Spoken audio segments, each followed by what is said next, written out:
આશ્રય ભાવ relationship of ધાતુ એન્ડ દોસા. તો આશ્રય ભાવ શું છે એ 5 માર્ક્સ માટે આવે છે. તો એમાં કયો શ્લોક આપ્યો છે? તો કે તત્ર અસ્થની સ્થિતો વાયુ પિત્તમ તુ સ્વેદ રક્તયો શ્લેષ્મા શેષેષુ તેન એસામ આશ્રયીણામ મિથ. હવે પહેલાં આશ્રય ભાવ એનો મિનિંગ શું થાય એ સમજીએ. તો એનો મિનિંગ શું છે કે મ્યુચ્યુઅલ ઇન્ટરડિપેન્ડન્સ બિટવીન ધોઝ ધાતુ and Mal is call as આશ્રય સંબંધ. એટલે જે ધાતુ દોષ અને મલની વચ્ચે જે સંબંધ રહેલો છે ઇન્ટરડિપેન્ડન્સ, એ આશ્રય સંબંધ કીધો છે. ઇન આશ્રય સંબંધ દોષ આર આશ્રય. આશ્રયમાં 2 વર્ડ છે, એક આશ્રય અને બીજો આશ્રયી. તો એમાં જે આશ્રય છે એ દોષ આવશે અને જે આશ્રય છે એ ધાતુ અને મલ.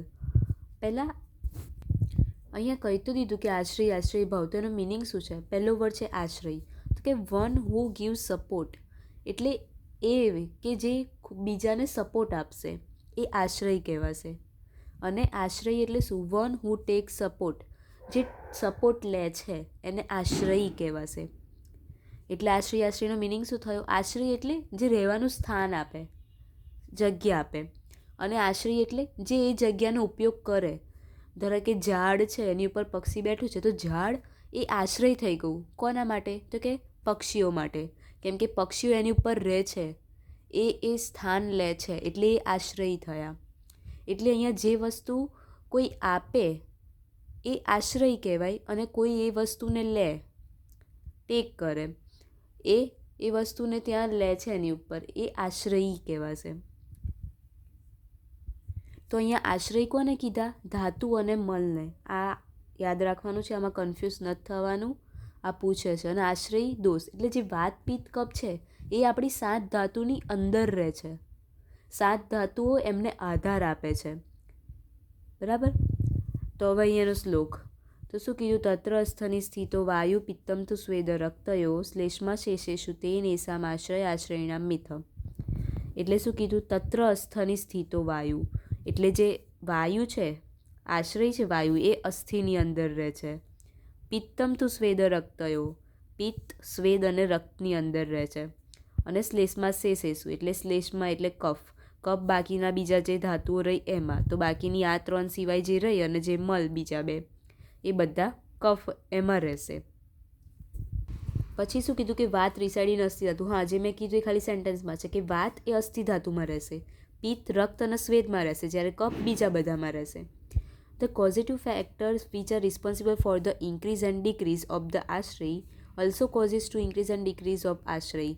એટલે જો આશ્રય વધશે, વાત કે પિત્ત કફ વધશે, તો વાતની લીધે અસ્થિ બી વધશે, કેમ કે વાત એ અસ્થિની અંદર રહે છે. જો પિત્ત વધશે તો સ્વેદ અને રક્ત બી વધશે, એવું કીધું છે અહીંયા. એક્સેપ્શન ઓફ વાતનું એક્સેપ્શન છે અહીંયા. વાત ઊંધો છે. જો વાત વધશે તો અસ્થિ ઘટશે. બાકી આ કોઈ બી રિલેશનમાં પિત્તને રક્ત સાથે લઉં, પિત્તને સ્વેદ સાથે લઉં, કે કફને આ બધા સાથે લઉં, આ વધશે તો આ વધશે જ, આ ઘટશે તો આ ઘટશે જ. પણ વાત અને અસ્થિ ઓપોઝિટ છે. અહીંયા ખાલી સેન્ટેન્સમાં આપ્યું છે કે કફ વધશે તો આ બધું વધશે, બટ વાત વધશે તો અસ્થિ નહીં વધે, અસ્થિ ઘટશે. એટલે અહીંયા હું ખાલી એક્ઝામ્પલ કે nourishing therapy increase kapha and all other dhatu but reduce વાત. કફ અને બીજી ધાતુઓને નરિશિંગ થેરાપી ઇન્ક્રીઝ કરશે પણ વાતને ઘટાડશે. એ જ રીતે હવે વાતને રિડ્યુસ કરવાવાળી એ બીજા બધાને ઘટાડશે પણ વાતને વધારશે. આ 2 પોઈન્ટ યાદ રાખવાના છે.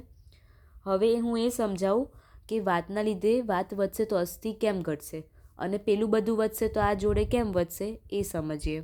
હવે પહેલાં એક્સેપ્શન સમજાવું કે વાત વધશે તો અસ્થિ કેમ ઘટશે. તો અહીંયા શું કીધું? વાત દોષ અને અસ્થિ ધાતુ બંનેમાં વાયુ મહાભૂત કોમન છે. હવે light, cold and dry food increase વાત દોષ. પહેલાં વાત દોષની વાત ચાલે છે કે વાત દોષ ક્યારે વધશે? જ્યારે લાઇટ ખાશો, ઠંડુ ખાઈશું ને વૃક્ષ ખાઈશું. હવે અસ્થિ ધાતુ એ મેઇન લોકેશન છે વાતનું. હવે due to higher affinity increase વાત મૂવ્સ અસ્થિ ધાતુ. વાત વધી ગયો, હવે અસ્થિમાં ગયો, અસ્થિમાં વાયુ વધી ગયો છે. બ્રિંગ લાઇટનેસ. હવે વાત વધશે તો વાતની ક્વોલિટી શું છે? લાઇટ છે, લઘુતા. એ લઘુતા બી વધી જશે. લઘુતા વધવાથી અસ્થિ ધાતુમાં વાત વધી જશે, એટલે અસ્થિ વીક બનશે અને પોરસ, ખાલી બનશે થોડી. Which is also called as asthikshaya. એટલે શું થયું, પહેલાં આપણે લાઇટ ડ્રાય ફૂડ ખાધું, ડ્રાય ફૂડ, જેનાથી વાતની વૃદ્ધિ થઈ ગઈ. હવે વાતની વૃદ્ધિ થઈ તો વધારે વાત અસ્થિમાં ભેગો થશે, અસ્થિમાં વધારે વાત ભેગો થશે તો અસ્થિ વીક બની જશે અને પોરસ બની જશે, જેના લીધે અસ્થિ ક્ષય થશે. તો અહીંયા આવી ગયું કે વાતની વૃદ્ધિ થશે ત્યારે અસ્થિ ક્ષય થશે અને વાત ક્ષય થશે ત્યારે અસ્થિ વૃદ્ધિ થશે. આ એક્ઝામ્પલ સમજાયું કે વાતની વૃદ્ધિ થશે ત્યારે અસ્થિ ક્ષય થશે. આ એક જ એક્સેપ્શન છે, બાકી બધામાં પેલું પિત્ત વધશે તો એની રિલેટેડ ધાતુ વધશે, એ ઘટશે તો ઘટશે. કપમાં બી એવું સેમ. હવે પિત્તનું સમજીએ. પિત્તમાં શું કીધું, પિત્ત વધશે તો સ્વેદ અને રક્ત ધાતુ વધશે, સ્વેદ મલ અને રક્ત ધાતુ, સોરી. હવે પિત્ત અને પહેલાં રક્તનું જોઈએ. તો પિત્ત અને રક્તમાં બંનેમાં અગ્નિ મહાભૂત કોમન છે અને બંનેના ગુણ સેમ છે, ઉષ્ણ, દ્રવ અને લઘુ. હવે આપણે તીખું અને હોટ ખાવા ખાઈશું એટલે પિત્ત વધશે, પિત્ત વધવાને લીધે રક્ત વધશે.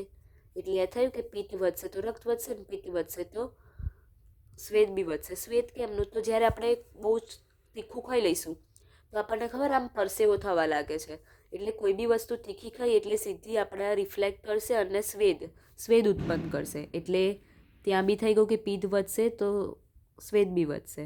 એટલે આ રિલેશન ખબર પડી ગઈ કે પિત્ત વધશે તો રક્ત બી વધશે અને સ્વેદ મલ બી વધશે.